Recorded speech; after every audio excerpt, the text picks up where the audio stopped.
For today's video, mga choy, mag-vlog-vlog na punta rin ni Dapita. Nangaguba naman po niya mo ang kompresor. First engineer on the move, so sihon, og mayo ang ilalom sa kompresor. Og nang gawas ba ang singot, singot ang tubig di ay sa liner. Murag yari-harian naman mi din ni Dapita, mga idol. Mao pala gani pagkaguba atong among scrubber pump diyan na po'y kompresor ming sunod. Pero dilita mo surrender, mga choy, kaya ato palintra mga atong suddan ng atong suglanon aning kompresor kung unsay problema ani mga choy. Ang problema ani among kompresor mga choy kay tungod aning nagbaklas kay wala naman gud makita ang problema ani tungod siyang gisulob siyang mata mga choy. Siyempre kinatanggal naman ang usa ka cylinder head. So Julius to the rescue, pasig cut brass Julius. Baklason nila po nato ning cylinder head nga usa mga choy. Ang problema diyan among kompresor mga choy kay gikuwangan siya sa among air bottle nga duha ka buok. Nangita pa sa usa ka tangke nga pwede niya kargahan siyang hangin mga choy. Among expansion tank pilag karga og hangin diyan ning among kompresor. Tubig man ang sulod sa expansion tank mga choy. Itulak sa hangin ang sulod nga tubig dito sa among tangke mga choy,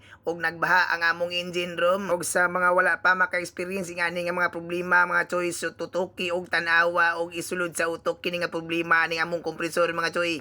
Problema ni among kompresor mga choy kay gipulaan na sa karga sa duha ka air bottle na mo mga choy. Apil na po niya karga ang among expansion tank, pero para sa mga engineer na mo dire easy ra kay ni nga problema mga choy. Pagkadali ra kay solusyonan na yung problema ha.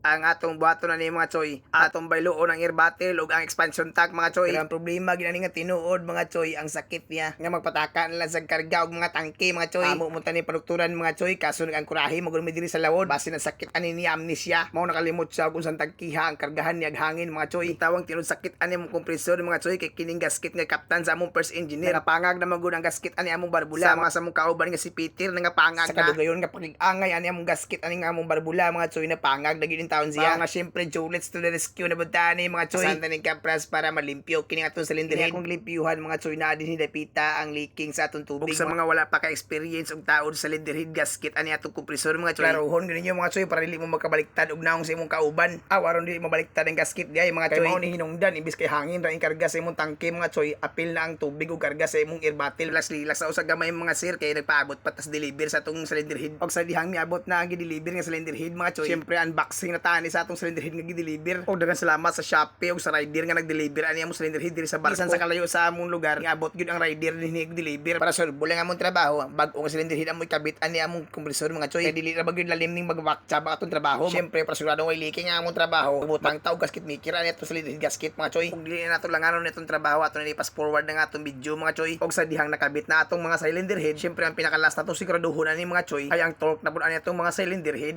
Mao nga Julius to the moves na punta ni mga choy. Tungod kay ako mong idag ko og bukton, ako ang ilang gipator tungod kay nahuman naman akong kabit ang usa ka cylinder head mga choy. Ang usa na pud ka cylinder head ang akong hugtan karon mga oras perti na ginakong uhawa ani mga choy. Asa naman is kaditi dugaya ba nimo pabagting anis control room. Pero tuson na nako ang kaugas ako mga tutunlan mga choy para mahuman kining trabaho karong adlaw. Og manghinaot na ko ani nga kompresor nga dili na mobalik ang iya sakit nga pagka-amnesia para dili na siya magpataka og karga og mga tangke kung asa siya padung karga og hangin. Kuno ilang ginaingon na daot ang iyang diferensya. Og sa dihang nahuman na ang trabaho, syempre double checking na primero din napita. Mao din hirakuto bang ako pagsaba-saba, nagpaaso na ko ani mga orasa. Ayaw kalimot pag-share og follow sa atong Facebook mga choy.